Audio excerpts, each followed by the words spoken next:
Yunus Emre, and Haji Baktash, and Jalaluddin Rumi, and then, of course, Ibn Arabi, were all more or less, well, not exactly clustered together, but still belonged at the same wave in reaction to the horrible Mongol invasion and everything that happened there, as Sufism certainly surged in all directions.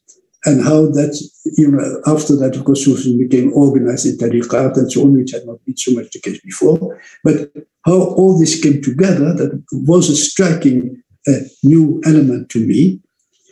Another thing which must have struck you also was that awareness that precisely in the Balkan, in Rumelia, that means in the Ottoman Balkan, that precisely these traditions had been retained so well. As Ali said, they were really perceived even better in the Balkans than they were in Anatolia. Very striking element. And in other words, that again helps us to realize that the Ottoman Empire, based mainly in the Balkans, was really a European culture, a distinct European culture, as the other great European traditions of the time were. And again, that music has been preserved in precisely these areas is a very striking information. I think I was not aware of to the same extent. So very enriching information we received, beautiful expressions, beautiful melodies, and something which I found a very enriching day today. So thank you all for your really very valuable, interesting, and hopefully abiding contributions. Then, dear fellow Murids of Hazrat Inayat Khan, I would read to you a lecture of Hazrat Inayat Khan, again from volume 6. And I must say, I rather admire the way in which the editor of these volumes, that was Ozan Abbas from Poland, how he managed to collect a number of lectures. It's not chronological build-up, it is thematic build-up. And so how he managed to have numbers of lectures in which Murshid really deals in the same way, but with very varied approaches. Murshid deals with a particular theme again and again. And those lectures he has brought together. So what I'm going to read you tonight is a comparatively short lecture, but where again the same themes which ran through the previous lectures we read, like a kind of red thread that comes back. And that's a wonderful thing, but in that way, it's of course only one of the very rich themes which we should deal with. But that particular theme, recurring constantly, does help one to really to take that in and to keep it with one and to allow it to accompany that in one's conscience more or less permanently. So what I'm going to read to you is the second of the lectures entitled From Limitation to Perfection. And if after that there's some time left, I could still maybe read a few fragments of the earlier lecture under that title. But now to begin with, From Limitation to Perfection, the second lecture on this subject. Every kind of striving in man's life, whether for a material or for a spiritual object, is the result of his natural inclination to reach from limitation towards perfection.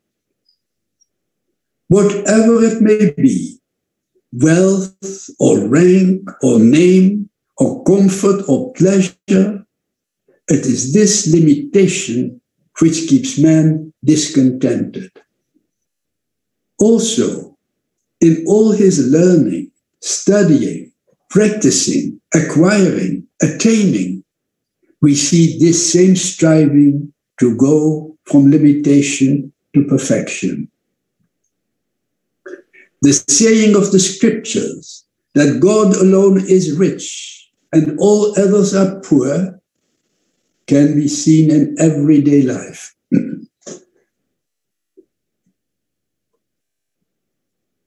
The greater the riches one has, the more one wants. And it is interesting to find, when observing the life of a poor person, that he is more content with what he has than a rich person with all his wealth. Sometimes one also sees that a poor person is more generous in his giving than a rich person in parting with his possessions. When we look at another aspect of life, we see that a person who is learned in a small degree believes that he has learned and read a great deal, and he wishes to show it. Whereas someone who has learned more begins to discover that it is really very little, and that there is still very much more to be learned. There is still another picture to be seen, that of the foolish and the wise. The foolish man is ready to teach you without a moment's thought, ready to correct you, rather ready to judge you, ready to form an opinion about you. But the wiser a man, the more diffident he is to form an opinion about you, to judge you, to correct you. Now, what does this mean? It means that whatever man possesses in a small degree, he thinks he has so much of it. But when he possesses more, he begins to feel the need and the desire for perfection, for completion. There is an ancient story of a king who wanted to grant a dervish his desire. And the desire of the dervish was to fill his cup with golden coins. The king thought that it would be the easiest thing in the world to fill the cup of the dervish. But when they tried to fill it, it proved to be a magic cup. It would not fill. The more money was poured into it, the emptier it became. And the king was very disappointed and disheartened at the thought that this cup could not be filled. The dervish said, "Your Majesty, if you cannot fill my cup, you only have to say so, and I will take my cup back. I am a dervish, and I will go, and I will only think that you have not kept your word." The sovereign, with every good intention, with all his generosity, and with all his treasures, could not fill that cup. And he asked Dervish, "Tell me what secret you have in this cup. It does not seem to be natural. There is some magic about it. Tell me, what is its secret?" The dervish answered, "Yes, Your Majesty. What you have found out is true. It is a magic cup, but it is the cup of every heart. It is the heart of man which is never content. Fill it with whatever you may. Fill it with wealth, with attention, with love, with knowledge, with all there is. It will never fill, for it is not meant to be filled. Not knowing this secret of life, man goes on in pursuit of every object, or any object he has before him, continually. And the more he gets what he wants, and the cup of his desire is never filled. The meaning of this is that it can be understood by the study of the soul. Man's appetite is satisfied by food, but behind it is an appetite which is the appetite of the soul, and that appetite is never satisfied.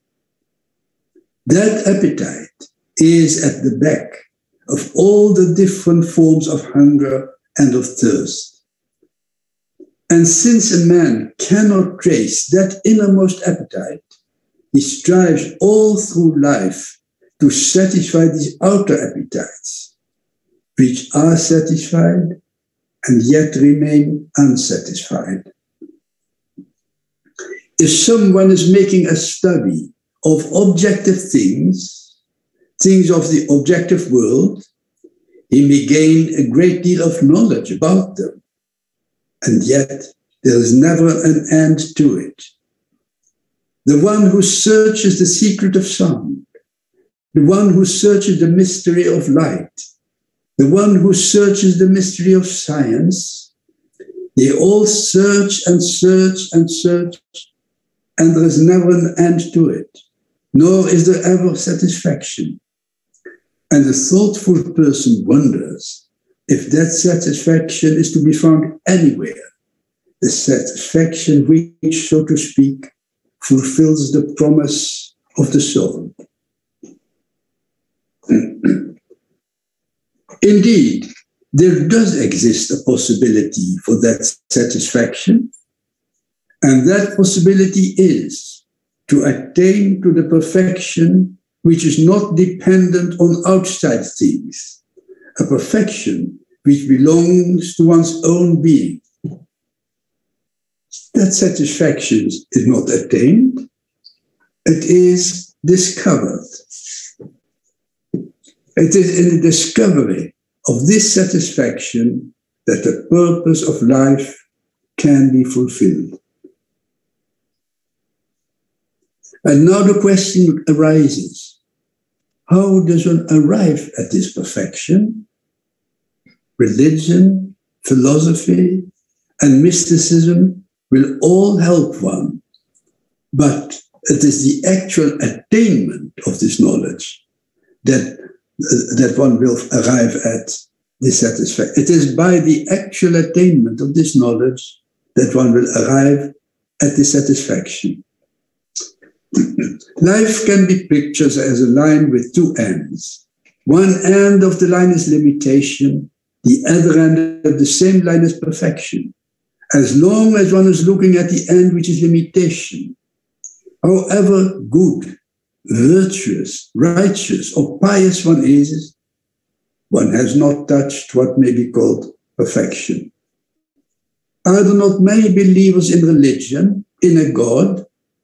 There are many worshippers of a deity, and more among simple people than among the intellectuals and the educated. Do they all arrive at perfection before leaving this earth by their belief in a deity or by their worship? There are others who learn from books. I have known some people who had written 50 or 100 books themselves and had read maybe a whole library. Yet they still remain standing in the same place where they were. As long as one's face is not turned away from that end, which is the end of limitation, and as long as one does not look towards the ideal of perfection, which is the real Kaaba or place of pilgrimage, one will not arrive at that perfection. What keeps this perfection, which belongs to his own life, which is his own being, hidden from man? A screen put before it. And that screen is one's self. The soul, conscious only of its limitation, of its possessions with which it identifies itself, forgets its own being and becomes, so to speak, the captive of its limitation. Religion or belief in God, worship, philosophy, and mysticism all help one to attain this. But if one does not search for perfection through these, even they will only be an occupation, a pastime, and will not bring man to the right goal. Is there any definition of this perfection? What sort of perfection is it? Can it be explained in any way? It is only perfection itself which can realize itself. It cannot be put into words. It cannot be explained. If anyone believes that truth can be given in words, he is very much mistaken. It is just like putting seawater in a bottle and then saying, here is the sea. Very often people ask, but what is the truth? Can you explain it? Words cannot explain it. Often I thought it would be a good thing to write the word truth on a brick and give it into the hands of such a person and say, hold it fast. Here is the truth. There is a great difference between fact and truth. Fact is a shadow of truth. Fact is intelligible, but the truth is beyond comprehension, for truth is unlimited. Truth knows itself, and nothing else can explain it. What little explanation can be given lies in the idea of expansion.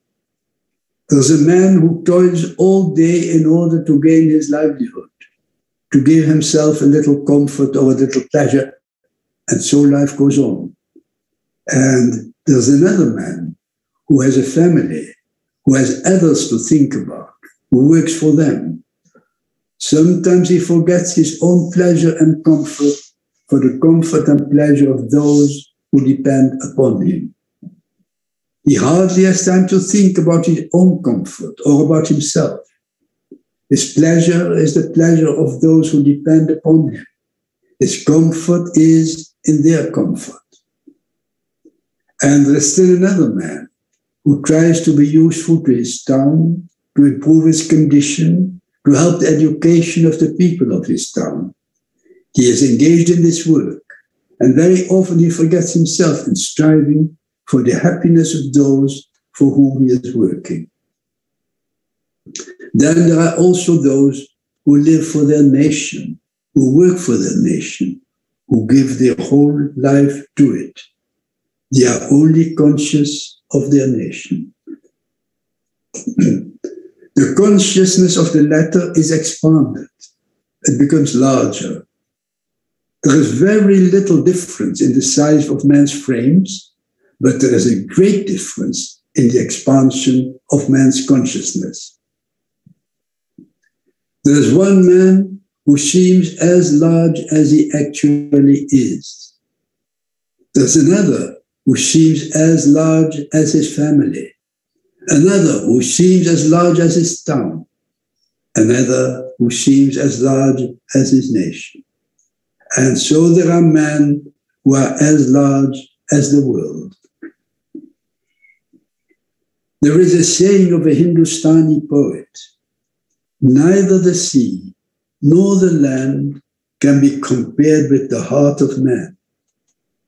If the heart of man is large, it is larger than the universe. Therefore, if perfection can be explained in any terms, if perfection can be defined, it is in the expansion of man's consciousness. The man who strives after this perfection need not know or learn what is selfish or unselfish. Unselfishness comes to him naturally. He becomes unselfish. In the last few years, humanity has gone through a great catastrophe. All nations have suffered and have shared in it. Every individual, even every living creature on this earth, has been affected by it. And one might ask, what was lacking? Was education lacking? There are many schools and universities. Was religion lacking? There are many churches still, and many different beliefs still exist in the world. What was lacking was the understanding of the true meaning of religion. What was lacking was the understanding of the real meaning of education. Those who have found out that perfection is attained by realizing the self within have not attained it only by what man calls external worship. It was by self-abnegation that in the true sense of the word. It is by going into that silence where one can forget the limitations of the self, that one can get in touch with that part of one's being which is called perfection. And this can best be attained by those who have realized the meaning of life. I will read this wonderful peroration once more. Those who have found out that perfection is attained by realizing the self within have not attained it only by what man calls external worship.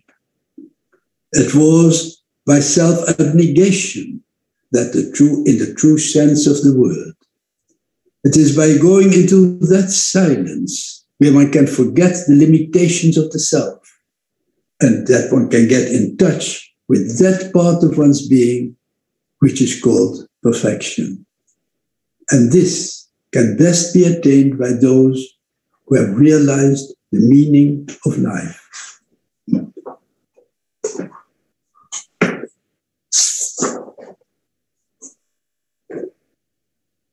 Just to supplement these brief words, wonderful words, the brief ones, let me read to you, to round this off, the passage from the earlier lecture, From Limitation to Perfection, where Murshid again comes back to the theme we have been dealing with in previous days, that of self-realization. And here Murshid says the following: the fifth aspect of religion is self-realization. This is the highest aspect, and everything we do leads to it.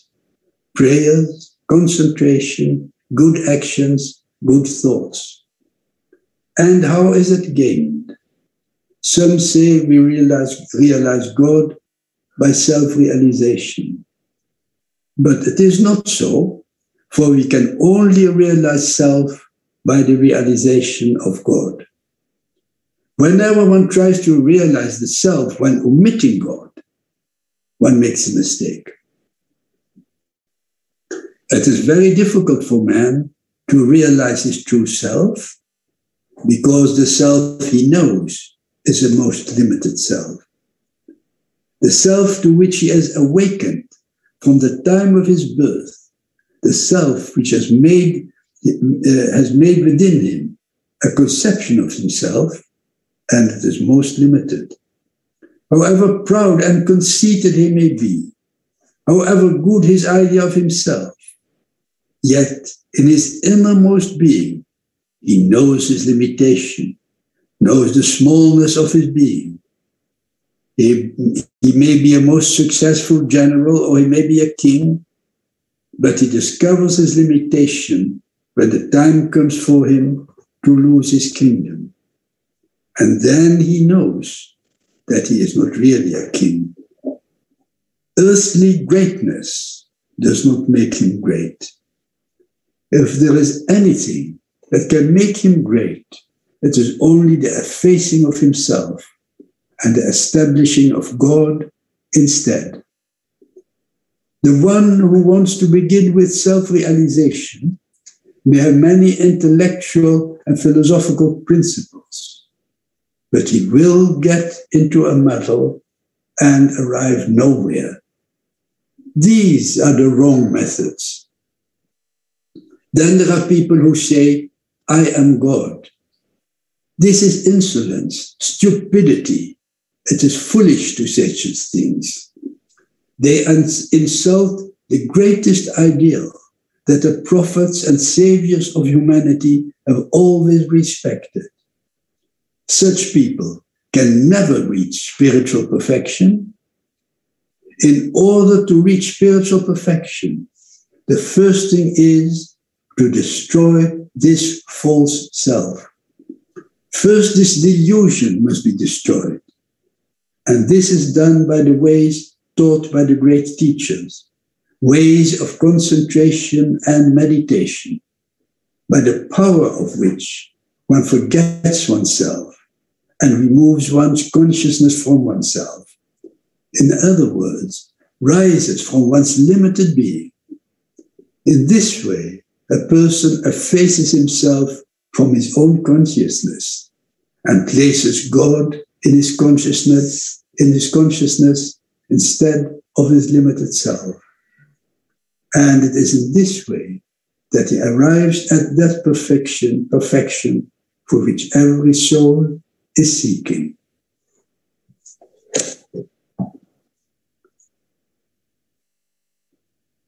That were Moshe's words for today.